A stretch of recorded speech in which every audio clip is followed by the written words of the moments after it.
So I'm also starting the broadcast here, Venkat. Okay. Yeah.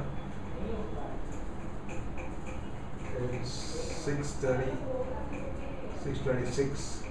Oh, So we'll get set. no problem. Yeah, okay? Yeah. We can even just chat online also. Yeah. The broadcast is now starting. All attendees are in listen-only mode.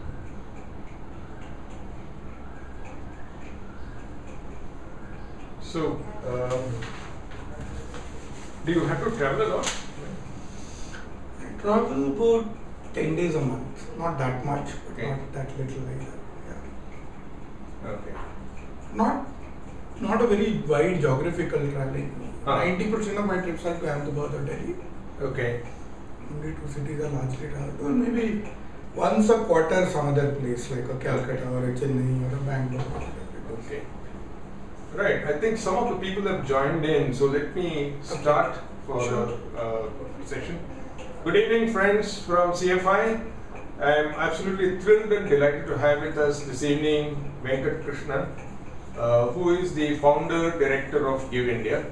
I'm not going to go through his entire resume. You have already read that. But I was so impressed with the kind of work he is doing, and I'm sure all of us are. One question I'm going to ask him on all our behalf is I'm dying out of curiosity to ask him. Venkat, can you tell us why did you move from a thriving corporate career to the NGO sector?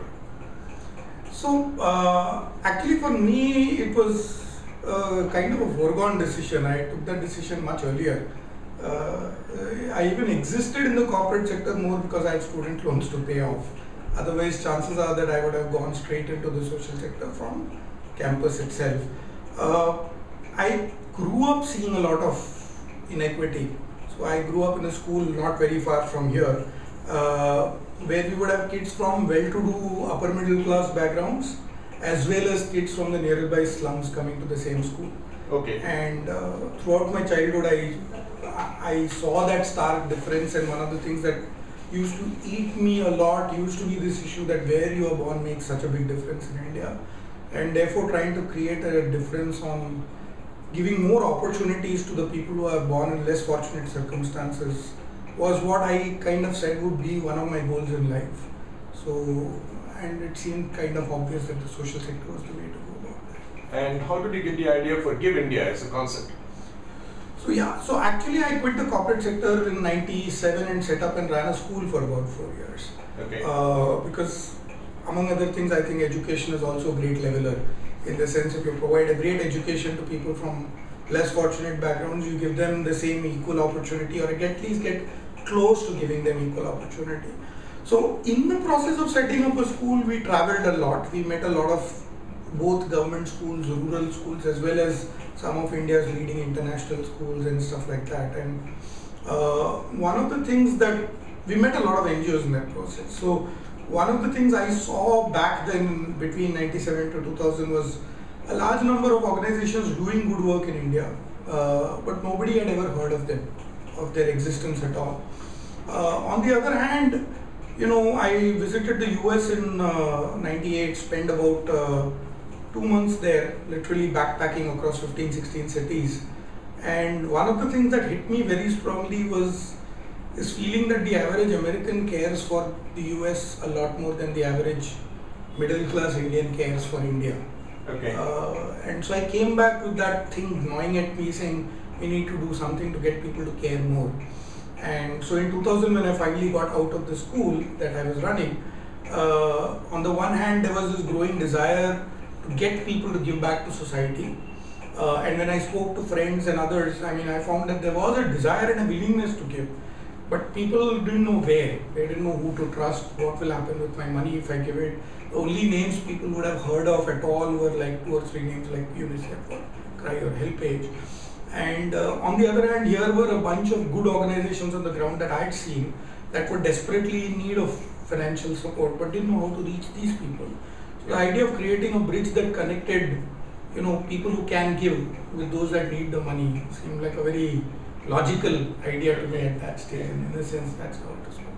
So one of the things that I want to check with you is how do you decide which NGO to support through Give India? Do you have some kind of a due diligence work that you do? Yeah. So so Give India does actually have a very rigorous due diligence process. I must admit that I am now on the board, not in an executive role for the last 7 years. So I'm not fully in touch with latest metrics they use, but by and large, the due diligence process looks at governance, it looks at transparency, it looks at the organization being able to state what it aims to achieve and disclose what it is able to measure and report, in a sense. So a lot of disclosures, for example, around remuneration being paid to senior people, to board members if any, reimbursements, expenditure on international travel, financial statements, etc. And a lot of due diligence on the governance structure, making sure that it's not a completely one-person run show kind of a thing. There is an institutional mechanism in place and stuff like that. Okay. I told my colleagues that I'm going to speak to Venkat from Give India and ask them for questions that they have for you. And I'm just going to ask some of those questions on their behalf. Sure. The first thing that came to their mind is broadly in the classification of balancing one's passion versus capability in delivering the goods in the HCO sector. So what are your views on that? It's an interesting challenge in the sense that, mainly the challenge arises because the NGO sector does not pay market salaries. In the corporate world, you can get away with, people being far less committed to what the organization's purpose is. So if you're selling shampoos, for example, it doesn't matter beyond a point whether the guy who's selling the shampoo is passionate about it or not. At the end of the day, you have a plethora of financial incentives and other structures that will make sure that the person will do a good job automatically. Here, because those same level of resources are not available, you do need to get in a lot higher level of buy-in and commitment from the person, number one. Number two is that in general, the non-profit sector tries to achieve outcomes with far fewer resources. In the sense that, if a self-sustainable or profit-making school were trying to run a school and they would probably charge say 2,000 rupees a month for a certain quality of education, an NGO would probably try to deliver the same quality of education at half that cost. And which therefore means that everybody in the organization is likely to face a lot more frustration, because if you don't have enough resources, if you don't have enough tools to do your work, it just gets that much more difficult. So not only, it's a double whammy for everybody, right? It's not only a reduction in personal incentives, the resources available to do your work are also lower, and therefore you have to work much harder. So basically, it is a tough balance. Passion is important, but passion alone is not enough. So one of the challenges is oftentimes you get these wonderful bleeding heart people who will come and really offer 18 hours a day of themselves. But if they don't have the technical skills required to do certain roles, then that doesn't work either. So it is a tough balancing act. You have to look at capabilities, you have to look at competence, but you have to also make sure that there's enough commitment to the cause when you're finding people. So what do you do about things like efficiency and productivity in your sector? I mean, that must be two ends of the spectrum, right? So in general, I have found that NGOs tend to behave very similar to small SMEs in the corporate world, in the sense that if you go to a small corporate SME, you will probably find the same issues of not having lots of efficiency metrics or productivity tools and stuff like that. And it's also because most NGOs tend to be subscale organizations. They tend to have 50 employees, 20 employees, 10 employees, etc. And therefore building processes becomes far more onerous. I mean, the cost of building a process is higher than your annual budget sometimes, right? So the tendency, and it's the same thing that you'll face in small SMEs, that they will tend to, fly by wire in a sense that, you're running the organization on a day-to-day basis.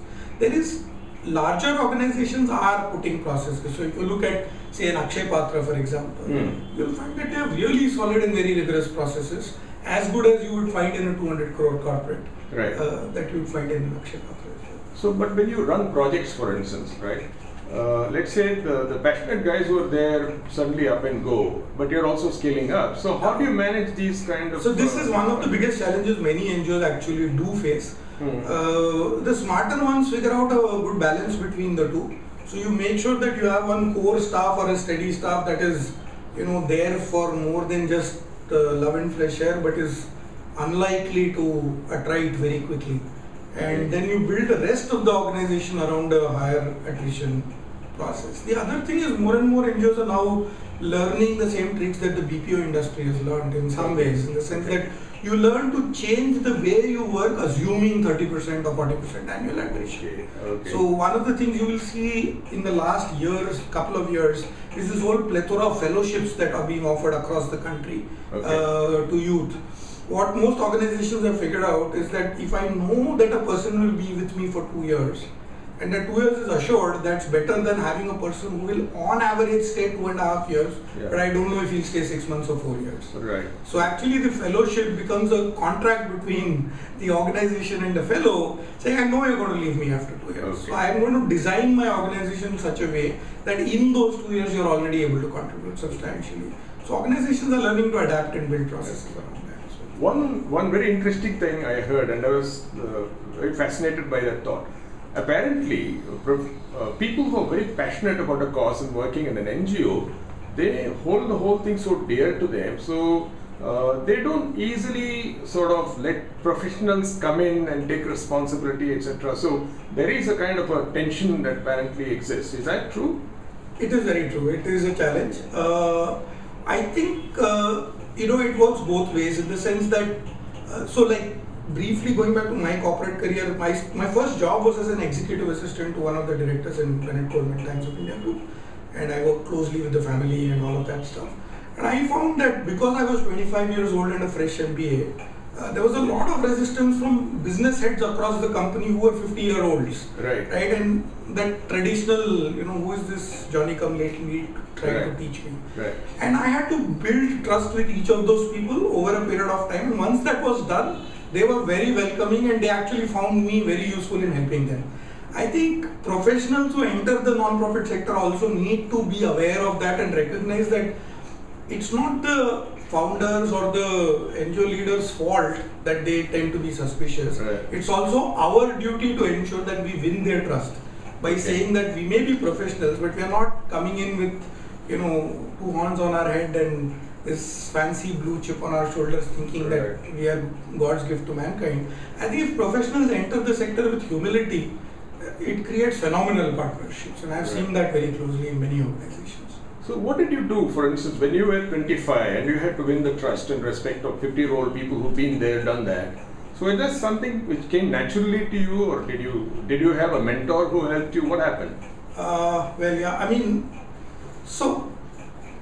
I think one of the things I realized very, very quickly within the first 2 weeks of my job. My first job, of course, was to actually obtain status reports, weekly status reports from all business heads on behalf of my boss. The business head doesn't realize that I am following up on behalf of my boss. Right. So their reaction is, who the hell are you to chase me for these things? And I realized that I was not going to get my job done if I tried to use the authority that was given to me. Right. I had to build my own relationships. Right. So I actually used to go and sit with each of them, asking them what are the difficulties you face and how can I help you. Yeah. And so pretty much the first 6 months, 80% of what I actually spent my time doing was things out of my KRA, so to say. Okay. Helping business heads do things, asking them, are you struggling with communicating something to my boss that he's not getting? Okay. Can you tell me what that is? I will, because I have his ear, let me see if I can convince him. Right. And so once people started seeing me as a friend who was actually there to help them, Right. and they actually started opening up a lot more.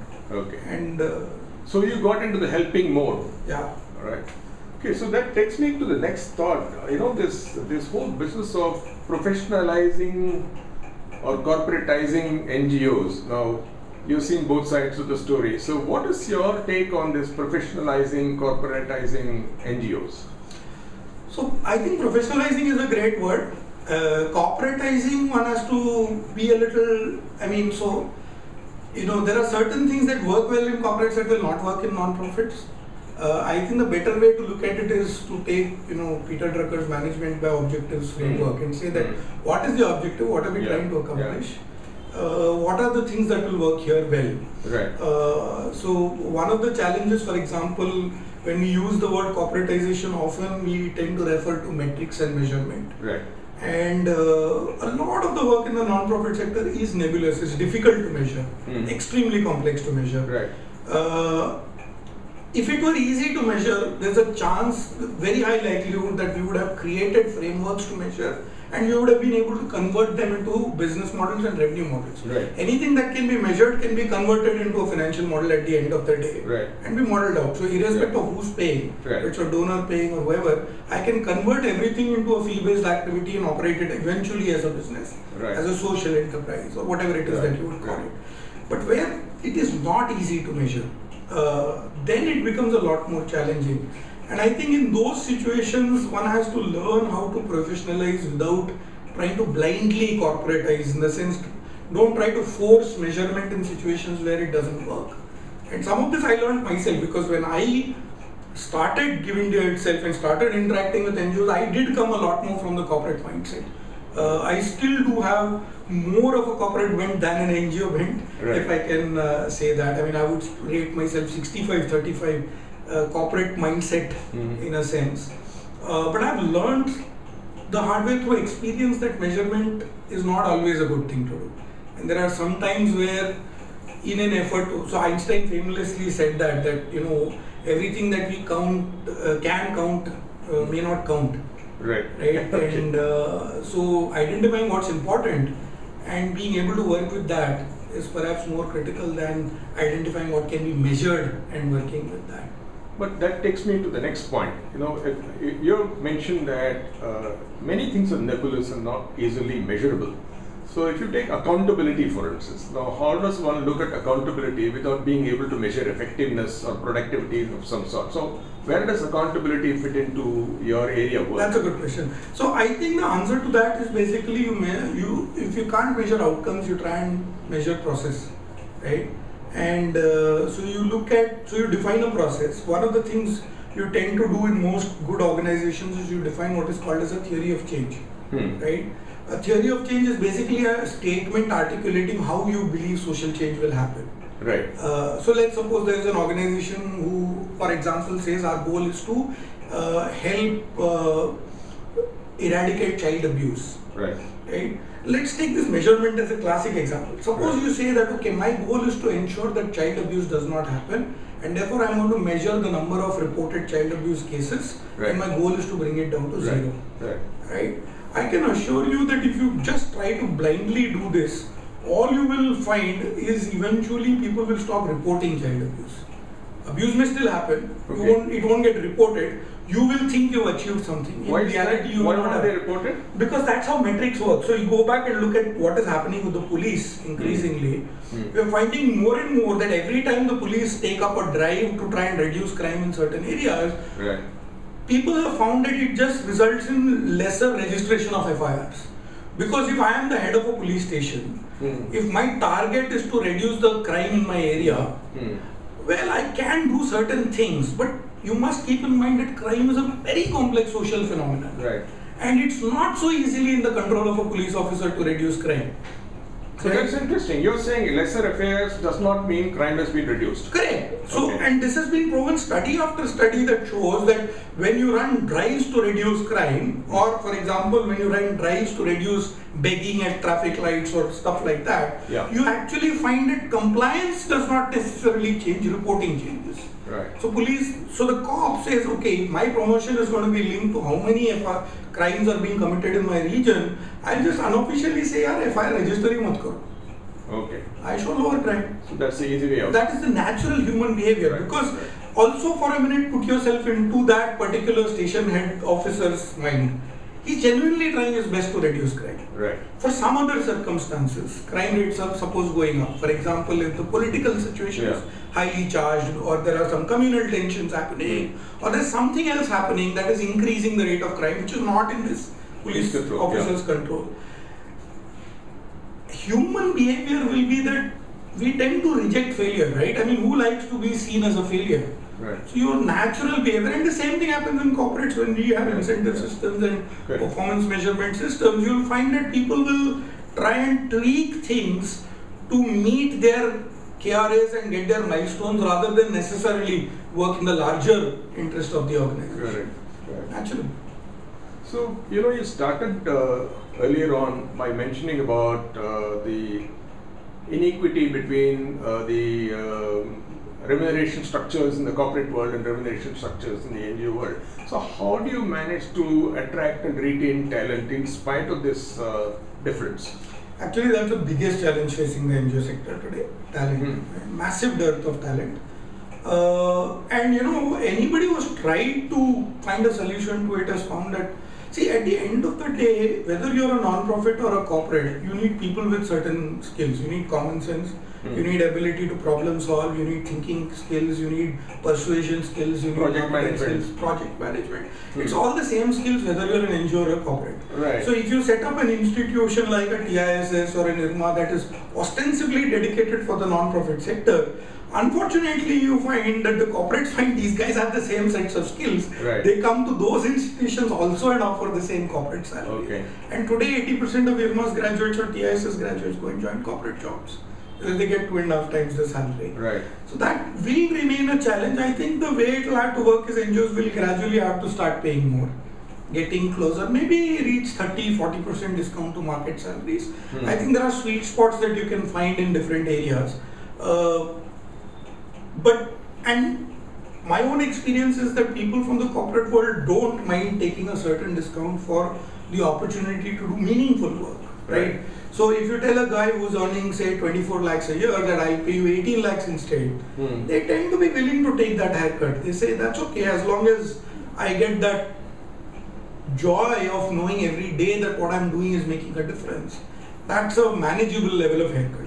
If you tell the person instead of 24 I'll pay you 8, then that's where the problem becomes a challenge. But this joy of looking for some meaningful work might happen where this guy has already arrived somewhere in this corporate life and he's been there, done that. Now he's looking for things beyond remuneration. Is that the kind of thing that happens, or even at yes. So it's two kinds of things I would say. One is that in general in the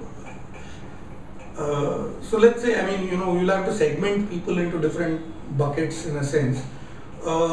One big challenge, of course, is you get a lot of people who are burnt out from the corporate sector who try to look for non-profit jobs as an easy way out. That's one of the big challenges many NGOs face, that how do you identify that and, well, in the NGO's interest, clear of that, because you don't want people who are burnt out and don't have the ability to work joining the non-profit sector thinking it's an easy way out. Right. So there is that segment. There is, of course, the segment that has kind of, and nowadays the kind of salaries you have in the corporate world, you're increasingly finding people in their early and mid 40s who have met their financial goals of life. Absolutely. And who say, boss, I've finished my savings, I'm an empty nester, my kids are out, Right. Money is no longer important. That's a very big talent pool that is increasingly being attractive to the non-profit sector. The third is youngsters in the early stages of their career. People in their early 20s, mid 20s, where money has not yet become an important thing, learning, experience, exposure is more important. That's one of the reasons why a lot of these fellowships succeed as well. Right. Because they give far greater responsibility to a person at the age of 23, 24 than you would get in a corporate job. Right. And given that responsibility, you acquire skills that are far more valuable, and then you go and do your thing in the corporate sector for the next 10 years kind of a thing. Correct.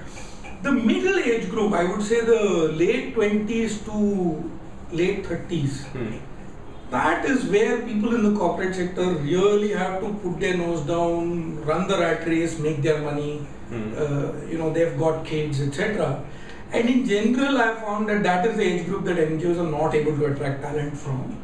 So you attract to either youngsters, the young guys who are passionate, the old guys who've been there, done that, and they're looking for a different kind of meaning. Kind of Right. There was another interesting concept. And therefore, you're left with this challenge to be able to build a strong middle management in non-profits. And which is one of the reasons why a lot of NGOs struggle to build second lines as well. Right? Because the second line would have typically been in their mid 30s. Right. But that person is so deeply entrenched in their need for financial support right now. Right? I mean, they've not yet finished their EMIs. Their kids are still going to school. They're not in a stage where they might be earning even 30 lakhs a year. They're not in a stage where they can afford to cut down and come into a 18 lakh job.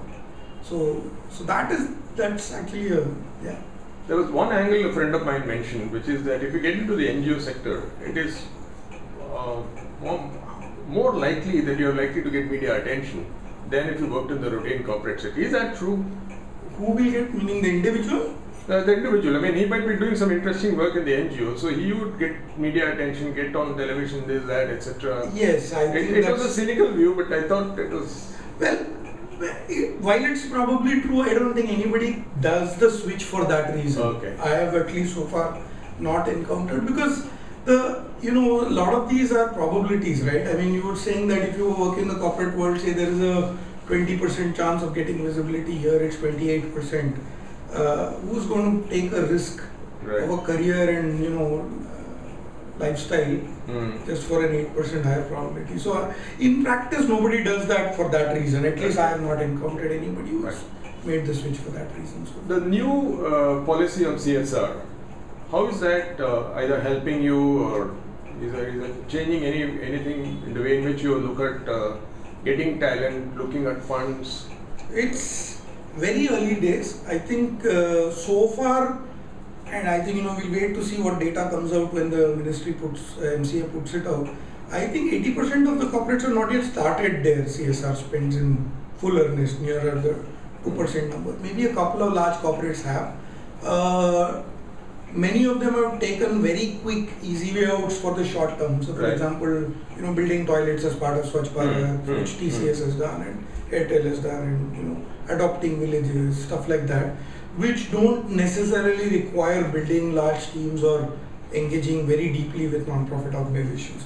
A lot of that will start happening now over the next 2 to 3 years, and I think we'll have to see how it plays out. I think one of the positives is it's going to bring a lot more money into the sector, which will hopefully mean, and corporates being the kind of mindset they have, they will push non-profits to build strong second lines, to professionalize their management, to commit on deliverables, etc. From an NGO perspective, one of the earlier challenges also used to be that even if you want to professionalize, where is the assured stream of revenue to go ahead and hire? I mean, you hire 4 people and then you find that donors who you had last year have decided not to support you again. It's a very ephemeral world that they used to live in. Hand-to-mouth existence, year-by-year existence in a sense. Now with likely greater assured funding, I think more NGOs will also be willing to take more bets on professionalizing their team, invest in talent and stuff like that. So some of this is going to be good. One of the risks is that a lot of corporates will start building their own CSR teams and will start poaching talent from the sector. So one has to see how these two things, one, greater availability of funds for talent development versus greater need for talent, and therefore corporates themselves poaching the talent, how the dynamics of this equilibrium will play out, we'll have to wait and watch.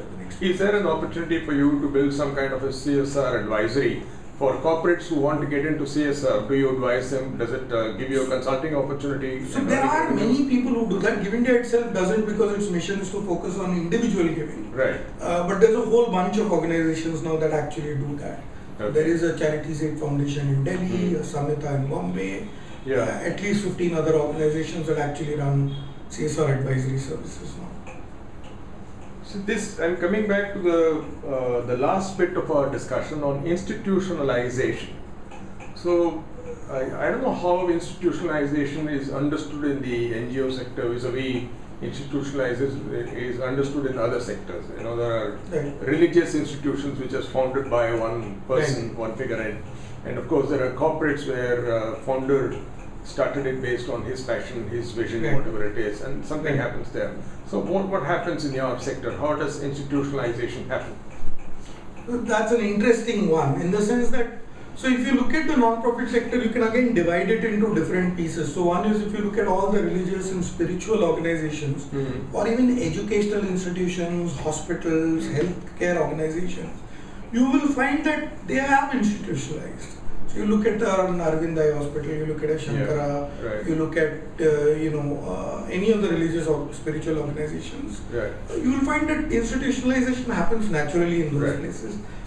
One of the preconditions for institutionalization usually tends to be financial self-sustainability, right? Right. I mean, corporates institutionalize only after business has been really good for like 20 years before Okay. it passes on to the next generation, Okay. or before you've done an IPO or some other form of larger public holding and stuff like that. So the challenge with most non-profits is that firstly, we must keep in mind that sustaining yourself or existing is not necessarily a valid goal for NGOs. I kept telling people this a lot, that when I set up Give India itself, in our first year we wrote in our annual report that our ideal annual report 20 or 50 years from now is one where we are informing everybody that we are very happy that Give India is closing down because we are no longer required. Yeah. We must realize that unlike businesses, non-profits exist too because there are some systemic failures in society. Right. Right? An NGO must exist in the healthcare space because the government healthcare system is failing to meet the needs of the people. It must exist, say, in the livelihood space because the corporate and the government world together have not been able to create enough livelihoods. Right. Or something or the other, right? In an ideal world, so if you look at, for example, the Scandinavian countries, all their NGOs tend to be outward focused. They don't have domestic NGOs at all. They have only Right. international NGOs. Okay. Right? Why? Because they're all welfare states, very high levels of taxation, very high levels of government provision of services. If you're out of a job, the state takes care of you. If you're mentally depressed, the state takes care of you. If you have illnesses, there is insurance, there is medical support, etc., etc. In an ideal system like that, you don't even need NGOs. Okay. So as an NGO, your first starting point has to be keep working towards your own perishment. Right. I mean perishing. So in that sense, you have to put institutionalization in a sense in that context. But that apart, I mean, accepting that certain problems are there to stay for hundreds of years, or at least tens of years, you do still need institutionalization. There, I think we do face a founder syndrome. There is a lot of desire to control. There are not many people who are willing to let go. I have found that in 99% of the cases, I meet a lot of founders who say, I want to be able to let go. But, like this, Stephen Covey says in 7 Habits of Highly Effective People, he says, your actions speak so loudly, I can't hear a word you say. So I find in a lot of these people's cases, their actions belie what they say. They say they want to leave because it's fashionable to do so. Right. But I find in practice, they're not yet ready.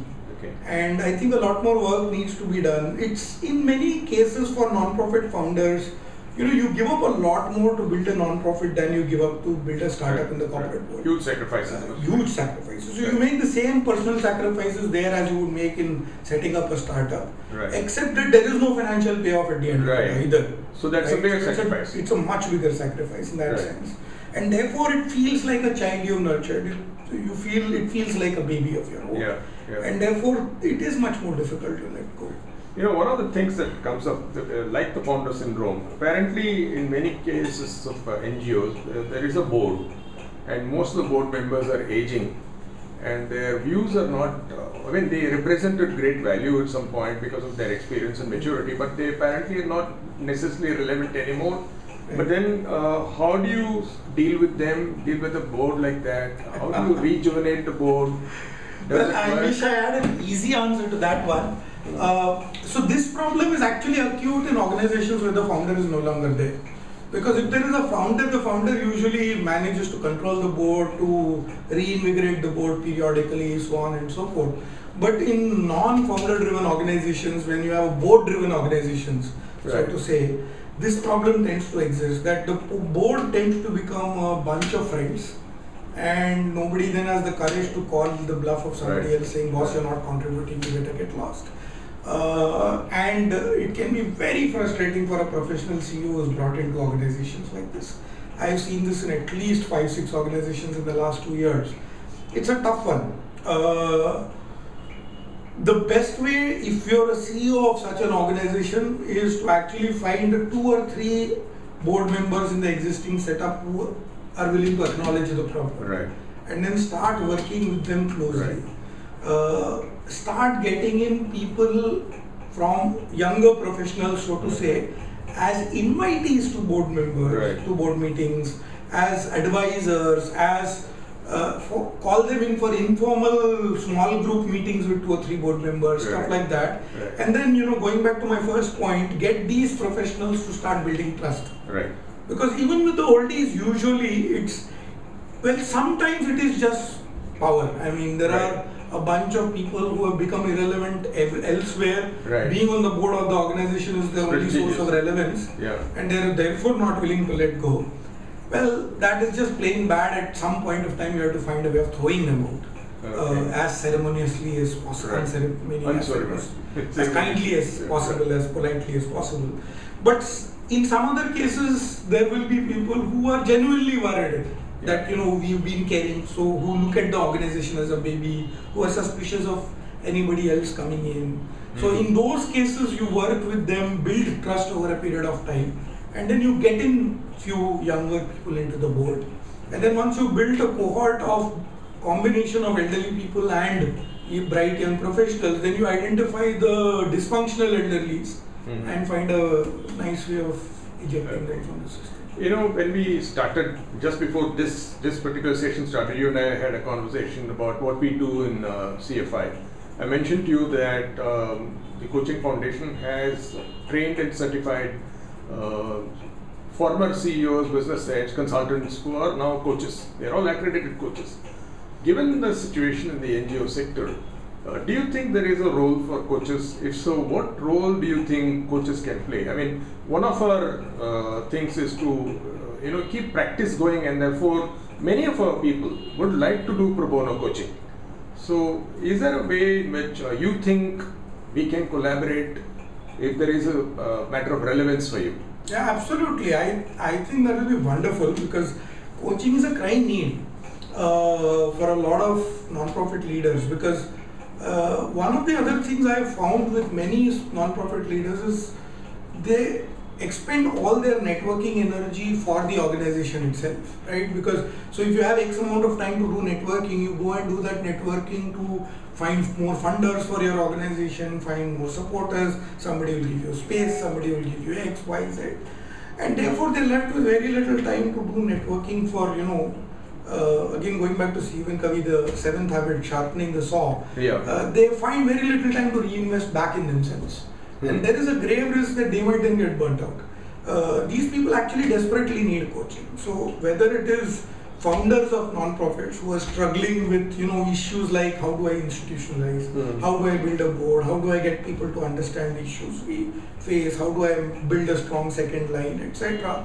Or to professionals who have been inducted into non-profit organizations who face all kinds of stakeholder management challenges, say, Right. I'm trying to professionalize, but this team is not being used to measurement, performance, productivity, etc. How do I cope with that? They are passionate, I don't want to lose them, but at the same time, how do I bring this in?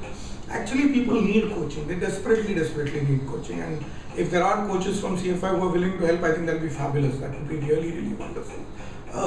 It will be very easy to find 15 or 20 people who are ready to start coaching from next month or something like that. Have you tried it in the past? Has it worked for you? So any of the NGOs? so in Give India itself, when we, so I stepped down in 2008, we got in a very senior corporate leader to come and do a transition leadership role for 2 or 3 years, and then we got a young CEO who was in his early 30s. Yeah. Bright Ahmedabad graduate, but still very young. Hmm. And so he had a whole bunch of challenges in coping with the role of a CEO. Right.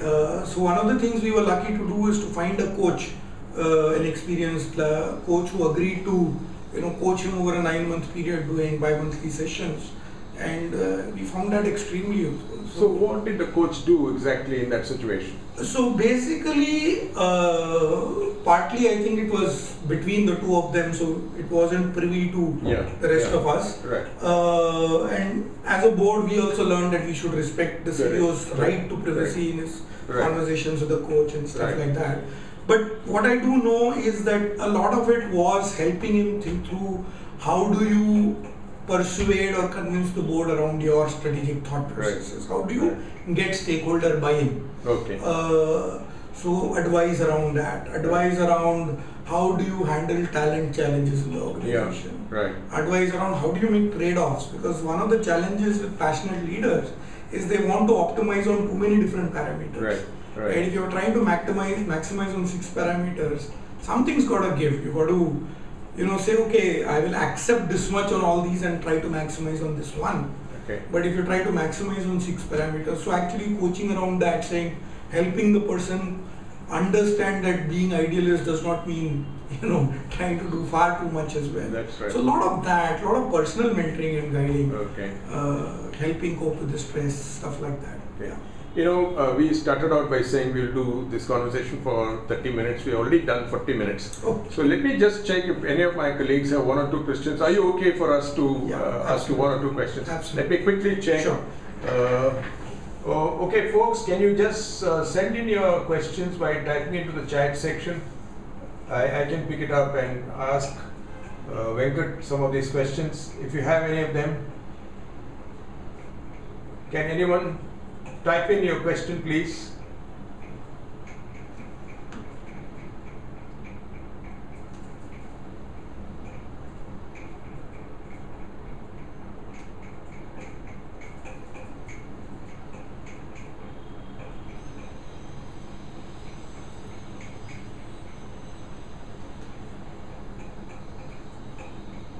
I'm not fully conversant with this technology, so Don't worry.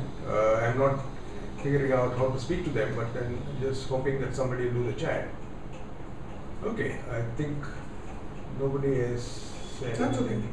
So what we can also do is I'm more than happy to take questions offline on mail as well. So Yeah, I think if you want, I that's can share my email ID. You have it. You can share. yeah. it. So I will share it with my colleagues Yeah. and I'll ask them to write you directly. Absolutely. So one of the things that I am taking out of this conversation is that there is a huge possibility for us to work together in the area that you mentioned. I think that some of the challenges that you described are pretty vivid and exciting and motivating.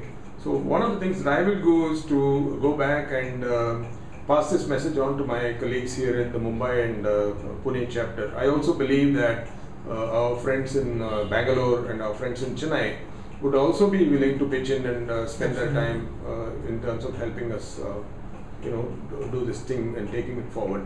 And once again, I'm truly grateful for your time and really excited with the way in which the entire conversation went. Thank you very much for your time once again. Thanks a lot. It's been lovely talking to you and look forward to working with as many Yeah, people okay. as possible. Thank you, folks. Thanks. As Venkat has said, we can mail the questions to him. I will send you his email ID and we'll be in touch. And I'm going to be personally in touch with Venkat and his team here to help us find interesting pro bono coaching opportunities for us. Thank you very much once again and good night.